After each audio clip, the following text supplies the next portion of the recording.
Thank you, guys. Very excited. Okay. Just a quick show of hands real quick. Who here is a business owner? So I can get some clarity. Okay, business owners, good. Good 25, 30. Okay, everybody else is sales reps. Raise your hand.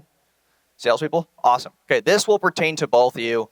What I'm going to be talking to you about today is now you went through with Jeremy, you know how to sell, right? And he's going to be, continuing to give you guys support as you guys move along the journey with him and obviously with net revenue. But my goal is to really get you to understand what makes good offers really easy to sell, okay? Because as salespeople, one of the most important things is picking the right offer, right? Is that fair to say, yes or no? Yeah. Okay. If we pick the right offer, we now can get higher commissions. Okay, we could take less sales calls, close less people, still make more money. So my duty in a business is when I go in, I look at two pieces of it. I look at the marketing and the sales. Okay, and this is not just like basic stuff that you've already heard about. Oh, great offers, good headline, good VSL, raise show rates, all this jazz. Okay, I personally spend over $25,000 a day for my sales team of 8, and I know what those 8 people look for because out of the last 6 years, I've never lost a salesperson in 6 years, and every single one of them makes 20 grand a month or more. Okay, and there's a reason for that because I know how to do marketing, I know how to give them layups, and that comes down to a lot of the things that I want you to understand as you pick your offer, right? Or maybe you're on a current offer and you're not happy with how it's going. You're not happy with the founder. You're not happy with the marketing. You're not happy with the show rates. You're not happy with the comp structure, whatever that looks like. It all starts with us as leaders, okay? Not just choosing the right offer, but if we're a business owner in here, it comes down to how we feed our salespeople, okay? Is this working? Uh-oh. All right. So I want to go over a couple things today, okay? First things first is the ad to sales engine. How ads reflect how you actually take your sales calls, okay? Second is going to be targeting the right audience. Third is going to be the creative itself. Fourth will be the funnel architecture. Fifth will be how we optimize sales teams. And sixth will be the metrics and scaling, okay? Because, you might be a part of an offer and they want to raise prices. As they raise prices, there's now perceived value, which means that the offer owner or the business owner now has to give enough perception of why the price is being increased without compromising your close rates. Okay, and this happens across 90+ niche and verticals that I've been able to work and had the pleasure of working with clients on. And it's this thing, too, of what do salespeople really thrive on, right? Yes, they thrive on great offers. Yes, they thrive on great marketing, and they thrive with great founders. But more than ever, that's important is culture. And for all the business owners in this room, you are the leaders. You have to be able to divvy up what that culture looks like. And you are going to set the standard, okay? There's this big, controversy in the space about, what is the difference between organic and paid, right? Like organic's great, paid's the complement of it. I think that's wrong, okay? Every sales organization that I go into that is doing 7, 8, 9 figures, they're all running ads. They're all giving their salespeople predictable leads, layups, etc. Right? Because that's what we all want. We just want to get more commissions. We want to be able to feed our salespeople so that we don't have to spend the time and energy training new ones because we didn't do a good enough job in the first place. Okay? Ads do not close deals. So one of the biggest things that I always tell every business owner that's trying to get their offer off the ground or hiring salespeople is that ads do not close deals. You can't just look at only front-end marketing. It's the right systems that actually close deals, okay? And we want to make sure that our sales team is actually full.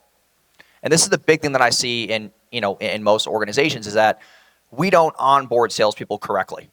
Like when you get onboarded, just shout out a couple things. You're a salesperson in this room, and you're getting onboarded to a new offer. What things do you look for that make a huge difference? Cash collected. Okay, well that's what you want. But what I mean is what assets do you want to know that you will be successful? Script. Okay. We could follow a script or we could follow a framework. Two completely different things. Okay. Scripts make us look monotone. Frameworks make us unstoppable and predictable. And obviously it's simple, right? And that's kind of what Jeremy went over with you guys. What else? Good fulfillment. That is one of the best answers that I've heard asking that question. Good fulfillment. Because if you're selling as a salesperson, what you don't want is you sell somebody, they go to the back end, and the back end can't fulfill their part of the bargain that she promised on the front end. This is why marketing and sales have to talk more often. And then what happens is if they do a refund or a chargeback, now her commission's getting pulled within a certain amount of days. On most offers, if someone does a refund or a chargeback, they're coming after her commission. So now she doesn't feel comfortable selling because the marketing on the front end was not what it was supposed to be. The expectations were not set correctly. Okay? Does that all make sense? Yes or no? Okay. And then the second part of that is it's not just about the fulfillment, it's about the assets that would allow them to be able to sell with conviction. Salespeople have to move with integrity. And if they don't feel like your offer has that and they can't sell with conviction, now they're going to have more problems giving you the KPIs that you're looking for. Okay? And it's not just about feeding your calendar, right? If you were picking between two offers and one got you fully booked every single day, you got 8 calls a day. The other one got you 4 calls a day, but all 4 showed up. And the other offer just gave you a bunch of calls, but the prospects weren't as great. You're going to take the calls that were just the 4. Better prospects, higher ticket, less objections. It's just easier to sell. But you still have to be aware of how to actually sell in the first place, right? How to move and change tonalities and how to actually match marketing. You cannot make claims on sales calls that don't match the front end because now you're going to have incongruencies. Okay? And that's why you see this thing in the online space about, marketing having, marketing being too pushy or messages not being clear. It's because it starts with the offer owner. You got to make sure you're choosing the right person. Also, everything that I talk about today will pertain to you that you can actually bring to your founder or CEO that you're currently taking calls for. And for all the founders in the room, you better have these things in place.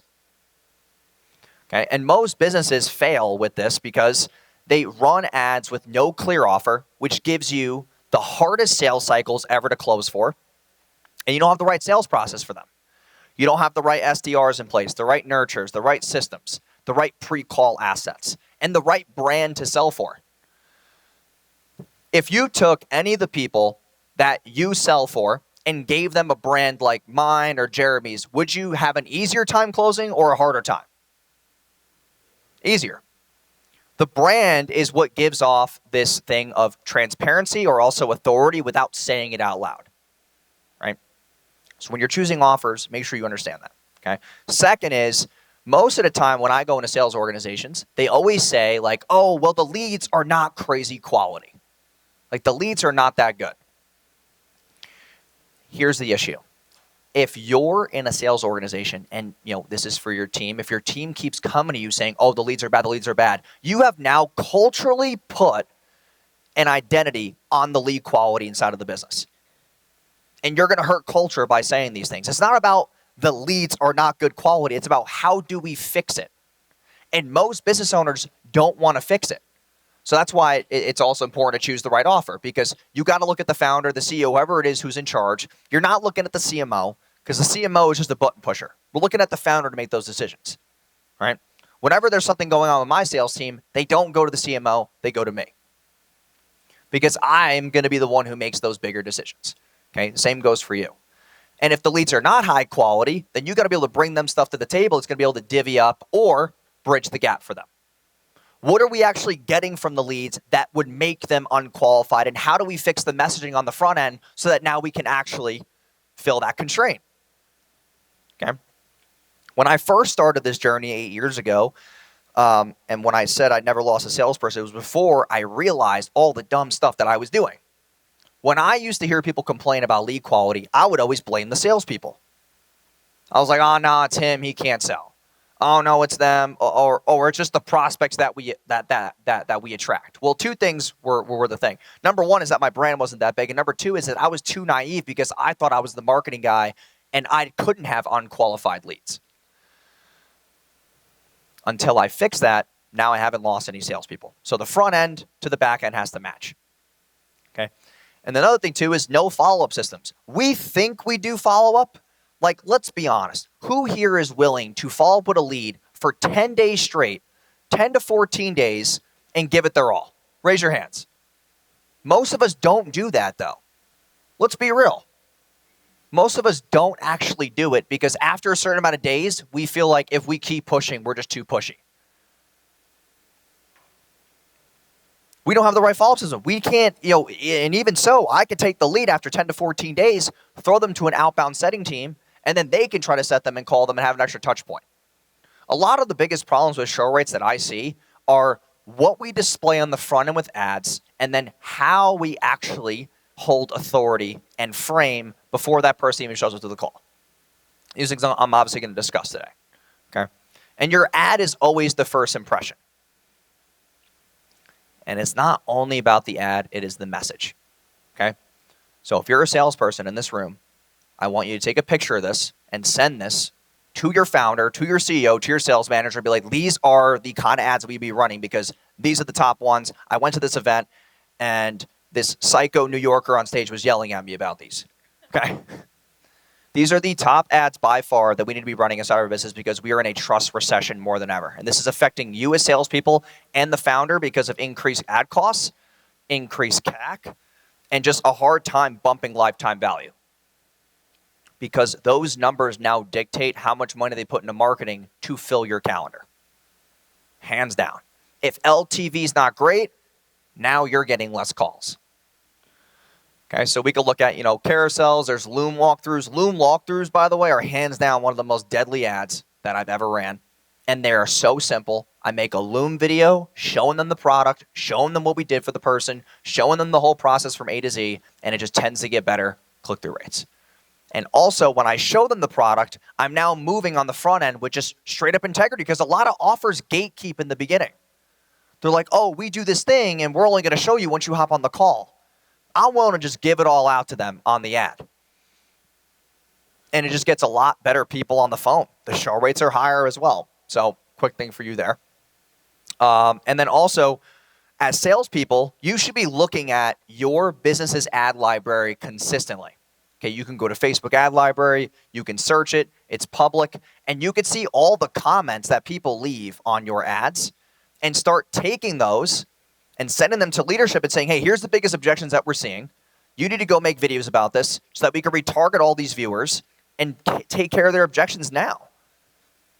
Right? Some of our best retargeting ads are taking all the top objections from sales calls and the top objections in the comment section. We record videos of it, we put the little comment box on it, and then we use it as an ad. It absolutely crushes. Anybody can do it, by the way. Anybody. Doesn't matter. You get the question, you put the little emblem on the bottom, and you answer it like you would vertically. And then FAQ retargeting videos are all the top objections you get on the phone. And if you don't know those objections, I would recommend that you download a software called Objectionly. Objectionly will basically record all of your top sales objections that you get. It hooks up right to your Zoom account. And you could take all those objections and then start making videos around it and make the marketing better. Okay? Big thing we're starting to do right now is give our own salespeople the ability to build their own personal brands and be lead flow. Okay? A lot of us who are salespeople, we post a lot of content about, objection handling or sales tips or all these things. You should also start making more videos about the offer you're currently on. Little do you realize that people are not just watching you for sales tips and your sales journey, they're also watching you to know what the hell you actually sell. Okay? So like we have 8 salespeople. They all make their own videos about what we do. They do, client case studies, talking about client wins. And now they become their own lead gen source. Personal branding is more important than ever. It doesn't just start with the ads because when someone books a call with somebody and then they go to Instagram and search your name, I can't tell you enough how many times that we track this. Okay? Inside of like our ecosystem, when someone books a call, we do what we call the email group chat. Okay? And I hope you all write this down because no one is doing this shit and it crushes. So as soon as someone books a call, they get an email from me, the founder. It's automated, by the way. And I'm able to CC the prospect, and I CC the closer who the call was booked with. And I'm edifying the salesperson to increase show rate. So it goes something like this. Hey, I put like, hey, their name. It's Jason Woodrow. I'm the founder. Just wanted to shoot you a quick email and introduce my top senior consultant. His name is William. He'll be talking to you tomorrow about the blah, blah, blah offer. Just so you can get to know William more, here's a link below to his Instagram, and here's a link below to me and him doing this. Like, I do it to every salesperson. It's like a side-by-side Loom video where I introduce them and let them talk about their background, what made them work for us, and etc. And I'm edifying them on the actual email thread. After you're done watching that, here's a slide deck of all our case studies and testimonials. And then last but not least, just reply yes to this email confirming you got it, and you're actually going to show up to the call, because if you don't reply to the email, we're going to cancel you. Just due to our high demand and being on back-to-back calls. So the email group chat does really, really well. If you're wondering how do I create that, it's a little complicated tech-wise, but if you find anybody who's good at Zapier, they can build it for you. Okay. So when I got this whole email group chat thing done, I just went to like Fiverr, got it done for like $100, and the guy built it for me. So it's really badass. Hope that helps some of you. But yeah. Okay. And when we look at how we target these prospects that we're working with, we have to look at 3 different pieces of the funnel. Okay. There's top, there's middle, and there's bottom. And you have to look at the offer you're currently on and see where these bottlenecks could be taking place. Most top of funnel targeting is all cold audience. It's all cold. People know who you are. And just so you realize this is why trust is more important than ever, is that if you're running with any business, 70% of their traffic is normally cold, right? Normally cold. And I know that there's new audiences that have no idea who I am. So I'm going to ask you a quick question. Has anybody here ever seen my content online? Raise your hand. Has anybody here ever seen my shit? Okay, that's not enough people. So that means I got to run more ads, okay? Like usually when I go in rooms, about like 60, 70% of people will raise their hand. But I'm not in the sales audience, right? I'm in the B2B, like grow your business, strategy, business dev, all that jazz, okay? I was a good complement to this whole topic and event because marketing and sales communicate, okay? And I've worked with a lot of net revenues clients, so it made sense. Okay, and then we get to middle of funnel. The founder, the CEO, whoever it is, needs to be consistently posting on social. If they're not, then it's going to be hard to really get high show rates and build enough trust and reduce sales cycles. And I know some of you, I saw some of you nod just now when I said that, because you're like, like my founder, he barely touches YouTube, or he's not doing this, or he's not posting on here, or he posts whenever he feels like it. That's reflecting on your results, hands down, okay? And one thing that you might be sitting there thinking is, well, I want to find an offer where all of these things are happening. That's where you need to actually have the mastery of skills to set yourself apart. And that's where Jeremy comes in, okay? You have to have the skills that allow high net worth offer owners to look at you and say, hey, this person has competence. This person knows how to, obviously build authority. And this person knows how to sell at scale. Okay? And is not afraid to, sell with conviction. Okay? Next part's bottom of funnel. I can't tell you enough how many leads that we think are unqualified that we don't wind up scooping up and doing something with it. And I was talking to people in the boardroom yesterday about this, and I'll share it now. If you're in an offer or you're a business owner here and you have unqualified leads, I will break your belief system very, very quickly. When you are getting a bunch of unqualified leads, you should be rerouting them to a downsell. And if your current offer doesn't have a downsell, you're losing money, and so is the offer owner. Okay, so when we're getting all these book calls every day, I'm spending 30 grand a day, when they don't qualify for the main offer or the flagship offer, we just put them on a different calendar and we do group demos with them. Okay, so what does that mean? If I had, let's say, 100 book calls, we're just going to pick a simple number. Okay, 100 book calls in a day. Let's say 40 aren't qualified. I got another closer who will basically, we call them a live transfer closer, who just sits there and waits. And that person is getting booked on group demos. So from 8 a.m. to 1 p.m., it's about 5 hours.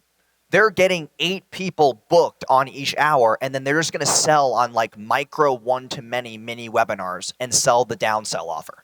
So you're trying to go for this 10K offer. They don't have the money for it. They probably don't have the financing, right? Then from there, we just downsell them to a 2 to 5K offer. We want to get something from them, right? And just to give you, I want to back everything with stats and data because I know you guys like numbers. If for every 10 people that buy a high-ticket offer from me, There's about 2 of them who could have bought something else that we basically threw away because they weren't qualified for the high ticket offer. And now they buy the low ticket or the mid ticket, whatever that looks like for you. And then they wind up getting so overwhelmed by the offer that now they become financially qualified in front of your face. And like I was talking with, some of you guys should probably know who this is, but I was talking with Cole Gordon the other day. And he's like, dude, 52% of my applications lie. They lie about how much money they make. They lie about their decision making. They lie about all these things. And we are so used to judging leads. It's one of the biggest things with my sales guys that I just can't wrap around their heads. They're like, oh, this person makes, like the other day, we had this woman who put on the form 0 to 5K. She makes 0 to 5K a month. She's just getting her business off the ground. And we canceled it. And this salesperson obviously got reprimanded because I was curious. Usually once in a while, I'll do a little bit of QA, quality assurance. I called the lead, and she's like, oh my God, Jason, can't believe you called me. I was like, tell me a little bit about like what's behind the 0 to 5K. And she says something that pissed me off for the sales guy's sake. She says, well, I just sold my business for over 15 million, and I'm starting this new business from scratch. And I'm like, you are financially fucking qualified. And the salesperson canceled it because it's the way they judge leads. Do not judge leads until you speak to people. Okay, so as soon as someone books a call on your calendar, you should be calling them within 5 minutes. Just because they booked a call does not mean they're solidified to speak to you. Because what happens between when they book the call and when they show up? Someone want to give me a shout? What happens between when they book the call and when they show up? What? They cool off. What else? It's one word, starts with an L. Life. Life happens. Fucking kid gets sick, car accident, something dumb, I don't know, or they went online, they found another offer that looked better because the marketing was better. They booked a call with them and kicked you to the side, or someone online gave some crazy bold guarantee that they would rather have opted in for. Okay? And that's a whole nother conversation is, oh, when do we give guarantees and are we okay doing it? Me, I stay away from that shit. Okay? Because when we start throwing the word guarantee around, it's not to be mean, but any low-level individual wants to hear the G word. It's always low-level individuals that want to hear the word guarantee. So just because it's in your marketing doesn't mean you're attracting the right people. You're attracting people who don't want to take on risk. How are you going to be able to give somebody who doesn't want to take on risk, push them to the back end for fulfillment, and be okay selling them? That's not how we sell. That's how we pressure sell, and that's not how it works. Okay? That goes completely against what Jeremy teaches. Okay? Which, by the way, his stuff really does work because I use it internally. And it's this thing where, like, as we sell, we get excited about the sale, but you have to be more concerned with what happens to them afterwards. And most salespeople do not do that because you're on the phone, you're waiting for the person to start reading off their card number. You're like 367652, and that's what you're excited about, and that's what gets the adrenaline kicking. But you got to make sure that you're avoiding buyer's remorse by selling with integrity, and obviously having an offer that allows you to sell with conviction is very important. Okay, I see it all the time. So yeah, and then we'll go to this. Okay, so as far as like traffic sources that we currently run for our clients, this is from literally top to bottom of what your offers should have. Okay, they should be running these traffic sources in order. If they're not, that's not good because they don't have omnipresence to help you build trust, to help you sell better. And for all the business owners in the room, if you're not running ads at all, I'm going to teach you a very important lesson. Okay, I wish I had like a whiteboard up here, but I don't. If you are not running traffic to give your sales team leads, you do not have the culture you think you do. As soon as a salesperson is a sitting duck and they don't have enough calls and their calendars aren't packed, what do they wind up doing? They wind up finding another offer to work on and they kick you to the side. They do it every time.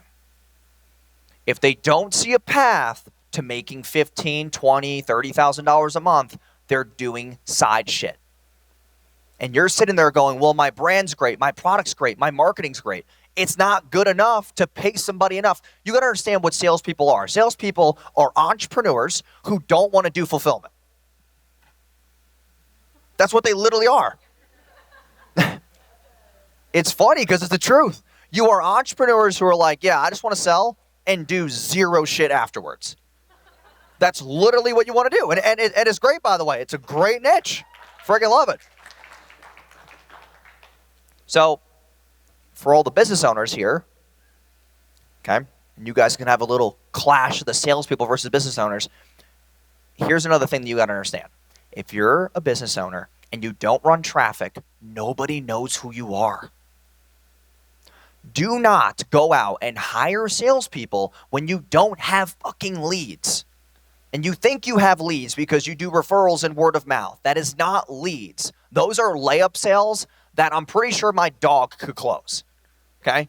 They're like, hey, I got sent to by Ann. Ann told me that this is 10K. I'm ready to go. A dog could fucking close that. Okay? We need to have enough leads to be able to let our sales reps actually eat and live off of. And most business owners don't do it because they're cheap. They just are. Okay? There's a couple reasons why I've been able to keep salespeople for a very long time is that I run a lot of ads, I got a great brand, have good associations, and on top of that, we do cool stuff with them. We do retreats, we do events. I let some of them sleep over my house. I let some of them, their family, right? They're a very important part of the business. They drive top-line revenue. Yes, it's funny to say that they like to sell without fulfillment because it's true, but they have better personalities than fulfillment. Fulfillment people are very robotic, very analytical, and they're like the kid in school who sits in the corner of the library, right? That's the way it is, okay? And we all know that kid, okay? We all went to high school. The guy who does the Naruto down the hallway, that guy, okay? That's the person. And it's like, we've all been there, okay? Now, another piece of this is when you're working on offers, and I'm going to keep saying this because I want to pertain to both of you. Am I doing a good job, by the way, so far? Yes? Okay, cool. I want to make sure I'm pertaining to both of you because the stuff I talk about is high level, but I want to make sure that on a ground level, everybody understands what I'm going over, okay? When you're trying to get traffic off the ground, you have to look at what's working organically first. A lot of business owners like to guess what's going to work, or they just test hooks, or they plug in Claude or ChatGPT, and they're like, this is going to work, okay? Just so you understand, if you are a part of an offer where the business owner is talking so much about AI, but you're not getting enough leads, and you're not crazy happy, I just hope you realize that you gave ChatGPT to an idiot. So we made the idiot more dumb by giving them AI, and now you have to suffer. Okay? I don't use AI in my business right now, which might be very shocking to some of you. You're like, well, why doesn't Wojo use AI? He runs so many ads. It loses the customer touch. I'm selling 5-figure marketing packages. B2B business owners do not want to see the fucking AI dashes in the emails. Okay? They don't want to see the AI split images. They don't want to see that stuff. They want to see real raw shit, just like organic. And organic is going to cut your sales cycle and allow you to find ads that are actually working. Okay? So for all my business owners, if you posted 2 videos a day and you post it for the next 30 days, let's say, one of those videos is going to pop. Okay? And if you don't think so, it's because you just didn't try. One of those videos will pop, and they'll get more views than the others. We take that video and we turn it into an ad. A lot of us are scared to run ads because we're like, what do I say in the video ad? What do I do with this? And where do I run the funnel to, etc. You just don't post content. Nobody trusts you. That's why the ads don't work, right? So let's do a split side-by-side comparison, okay? Let's say, for some of you in this room who knew who I was, okay, if I never posted content, raise your hand. Let's say, for example, I only posted 1 post a day. I post 10 times a day on social right now, which might seem crazy to you. It's not. It's called welcome to fucking entrepreneurship, okay? That's just what we signed up for, to be psychotic.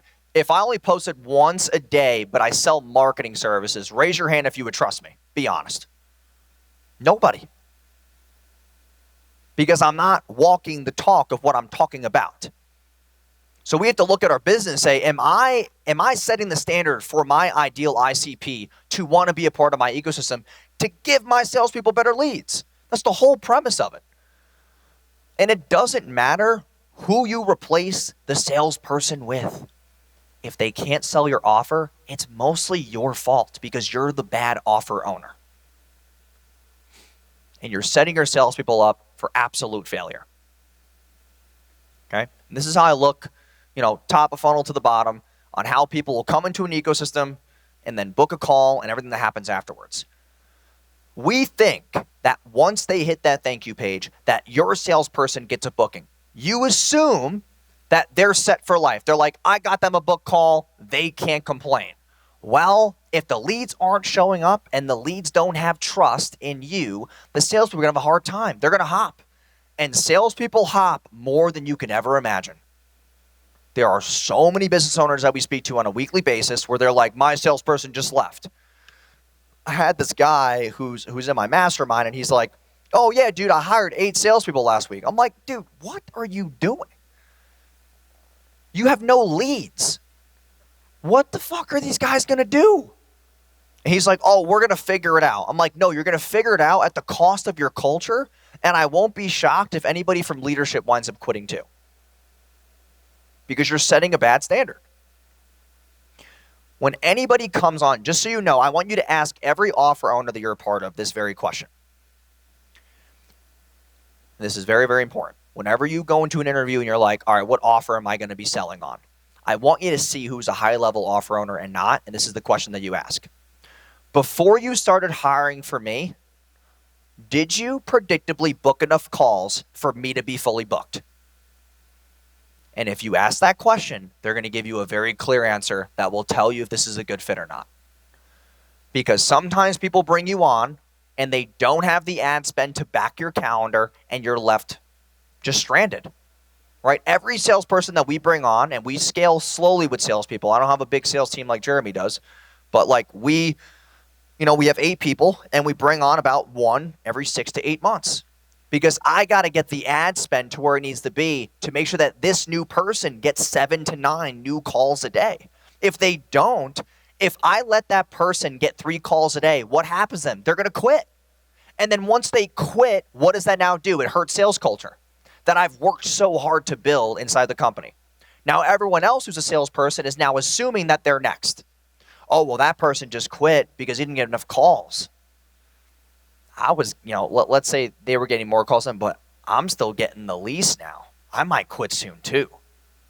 And it starts playing this shit in their head that just hurts culture, right? And culture is very important in a sales organization. Very, very important, okay? This is for all the landing pages and stuff that you build for your marketing. Even the sales team needs to know these things on how to bring extra stuff to the table. If a lot of you are salespeople and you want to become a sales manager, you have to know this stuff. Because if you can bring things to the table for your founders and CEOs, you're going to be able to have a better chance of becoming the sales manager because you just know more shit than everybody else. And every CEO and founder will know that one person who's on their sales team who's like, yep, they're on the ball. I'm likely going to promote them. Like, you have to know these things. If you go to your founder and say, I think we should change the VSL on the landing page because it doesn't say X, Y, and Z. No one else on the sales team saying that. They're just like, hey, dude, maybe there's too many texts going out to people. Or, hey, dude, this thing in the email, we should change it. That's not enough. Hey, I saw the ads, and the messaging should say this instead. Like, those are things that people want to see. Hey, the headline on the landing page, we should A/B split test it with this because I'm getting on the phones. I'm closing very high, but this is a big objection that I'm seeing. We're not answering it inside the VSL. You got to have these like outside conversations with yourself to be able to bring more to the table. Okay. And I picked my sales manager based on these exact principles. Them coming to me saying like, hey, the VSL, we should do this instead. Hey, the slide deck says this, we should change it to this. Hey, that email that we send out, we should change the wording to X, Y, and Z. Hey, I'm getting this objection on the phone a lot. You should make an ad about it. And I'm like, damn. Like, and just so you know, it was a woman. My top salesperson is a woman. It's not even a dude. It's not even a dude. Women just they just have more attention to detail. And also, women are more loving and caring. They just care more. Men are like, close deals. Hoorah. It's like, okay, got it. Doesn't pay my bills, but I guess so, dude. Now, another thing for all my business owners in the room, if you're looking to hire salespeople, here's one thing that I found that was very important. Okay, and you might all laugh at this. Whoever has the highest rent is usually a better fucking salesperson. So one of my biggest qualifiers on every interview is how much is your rent? And if their rent is below like $3,500 a month, they can't even close an open fucking door. If their rent is higher than that, they've just been absolute sharks. So quick piece of advice. If you want to stand out, a lot of my friends are saying the same thing too. And they're just like, hey, dude, like all my best salespeople, they got like pretty decent lifestyles outside of work. Because they're willing to go to this whole, like, they're basically entrepreneurs. They're taking on some type of risk because they're getting paid with no base to just get paid commission. It's more risk than even most business owners take, for that matter. They start a business, they don't even run traffic, they don't do anything organic, and they're like, I run a business. Oh, okay. Yeah, no, you run a side hustle. That's not a business. Okay? Most offer owners are side hustlers. They're not real business owners. And that's a controversial take, but it is the truth. Okay? Make sure that also the person that you're doing sales for is not cheap. Okay? The last thing you want to be in front of your team is a penny pincher. Last thing you want to be. Because your salespeople are now going to sit there and go, oh, well, she won't pay for this software that we've been telling her to get. Where else is she being cheap? Is she going to cut commission soon because she's being cheap?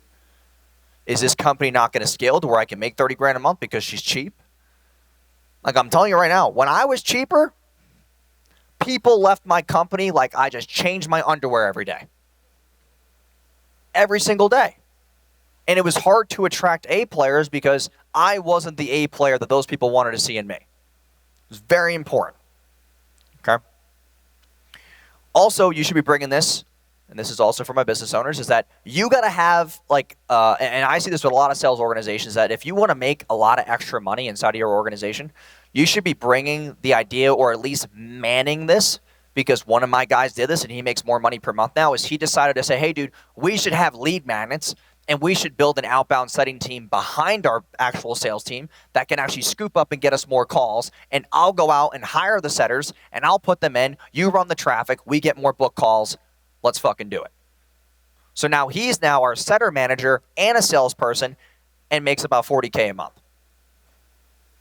So these are just some really good lead magnets that I want to put together for you, because if you don't have setters behind you that can take outbound dials, like, you're at the mercy of only paid traffic running. This is why omnipresence is so important.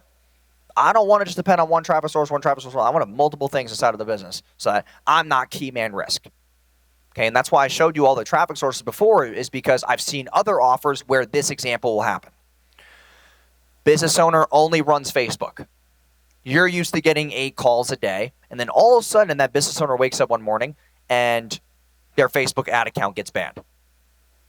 Ad account gets banned, something gets shut down, and all of a sudden you get no book calls because they were too cheap to go to other traffic sources. They were too cheap to pay the agency more. They were too cheap to post organic. They were too cheap to all those things, and now you don't have enough omnipresence to get enough book calls. And now you're left stranded. Okay? I've also been in offers where they require salespeople to buy their own. Is anybody in an offer where you're required to buy your own leads? Nobody? Thank God. Okay. If you are, quit immediately.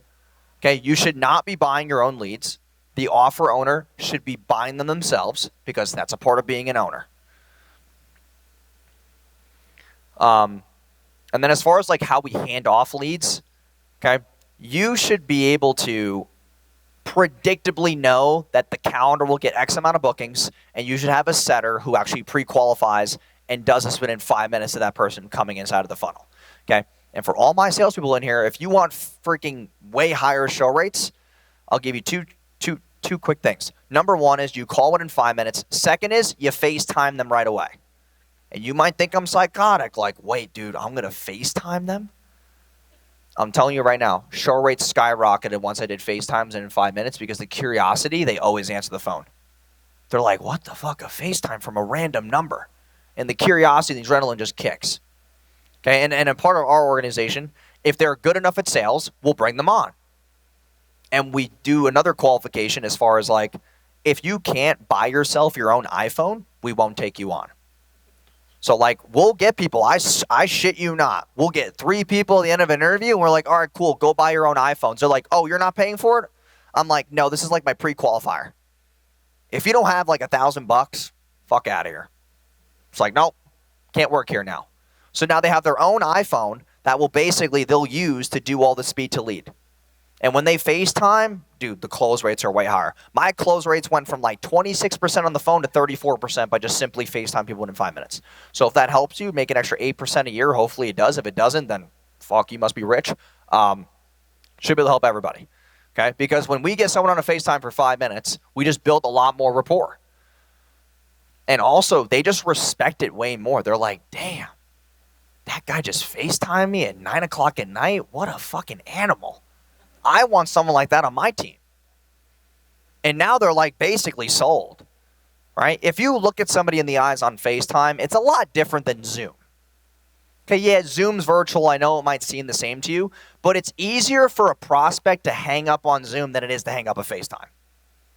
FaceTime's a little bit more personal. Like, you're like gutting them on the phone. Like, you know, it's like, you know, like for all the guys in the room, like you're FaceTiming the chick for the first time. You're just looking at her. You're like, oh, this will be really fun. You know, it'd be weird to just hit the fucking red button on them, you know? With Zoom, do whatever you want, okay? And then the next part here is context is everything, okay? If I give the prospects more context, more pre-frame, it's a lot easier for me to sell them. And that 5-minute speed to lead call that I'm doing, I'm getting rid of all the bullshit that usually happens at the end of a sales call, all the objections. I'm pre-qualifying urgency, decision maker, and show. Only 3 things I'm doing on that FaceTime. Okay, obviously in the beginning of the FaceTime, everyone's laughing because it's weird and funny. It's like, oh, you randomly FaceTime me. And we get past the laughter. Hey, man, I'm just FaceTiming you because I know we have a call tomorrow at 2 o'clock. Can I ask you just like 3 short questions? Is that cool? You can hang up at any time, by the way. I know this is weird. Okay, first question is, what made you book a call with us? They explain. They sell themselves to us. Second is, okay, on a scale of 1 to 10, how urgent is getting, like one of my offers is getting a done for you webinar. So on a scale of 1 to 10, how urgent is it for you to have a webinar inside the business? 1 to 10. If it's 7 or less, we ask them what that came from. If it's 8 or more, we let it slide. Okay? And 3 is, just so I have our calendar set for tomorrow, tell me 2 things. Number 1 is, are you the only person who needs to be here to make a decision? We're qualifying decision maker because I can't stand it when we get to end of the calls and someone's like, yeah, I got to go to my team with this shit. Or I got to go to the whatever. Or I got to talk to my wife. Or whatever stupid thing people come up with. Okay?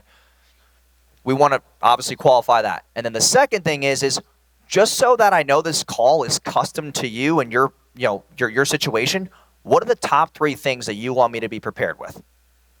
And then I take that and I put it on the notes of the Google Calendar. And it just gives people more accountability to want to show up. Okay? Also, we should be doing lead routing. Okay, so I don't care what offer you're on. The CEO or the founder needs to be lead routing you based on what deals you close the best. We sort all our leads by income range, by financial qualification, and on top of that, we use this software called SalesKick. Okay? If you bring the software to your founder and you're doing sales and they don't want to spend $2,500 a month on a software, fucking leave immediately. Okay? Find a better offer to sell for. It's a very expensive software, about $30,000 a year, but it's badass. It's better than Calendly, OneHub, all this other stuff that people buy for like $8 a month per user. SalesKick is just way better. Okay? We tried iClosed, wasn't great. It was trash. We went to SalesKick, way better. Okay? I want your offer owners and for all the business owners in here to route leads to people who are better at closing certain deals in certain income ranges. So how do you find that answer though? Oh, well, I haven't been tracking that. How do I track it? You take your CSV file of all the booked calls and you take all your CSVs of all the buyers and you send it into Claude and you're like, listen, here's what I'm looking for you to tell me. And then you can see who the assigned user or sales rep is by time of day, and you can give these sales reps X amount of calls during their optimal hours. Because If you knew that you closed more deals from 8 to 1 p.m. and you made 85% of your cash collected then, why don't we just double book you from 8 to 1 so that after 1 p.m. hits, you don't have to do shit for the rest of the day? Why are we stacking her or him or his calendar from 2 to 5 p.m. if he doesn't close shit from 2 to 5? There's no point. We're loading the calendar without efficiency.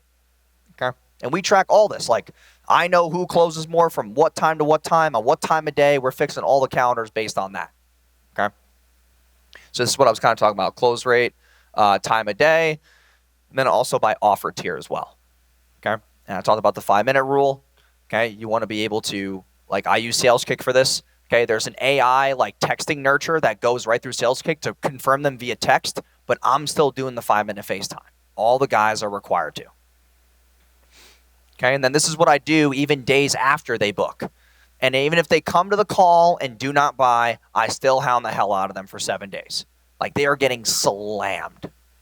Slammed. Because, like I said, they're watching other ads on their feed. They're watching other creators on their feed. They're watching other CEOs and founders on their feed. It gets cluttered, and you got to get past what we call the signal to noise ratio. There is so much noise out there that you got to get past it. Okay? And these are the two biggest things that I see, and I got to wrap up here soon, but these are the two biggest problems that I see. Okay? Is either the closer doesn't get enough calls or they're getting too many bad calls. One of them is not your fault. One of them is the business owner's fault. And if we're getting bad calls, okay, usually it comes down to marketing and messaging.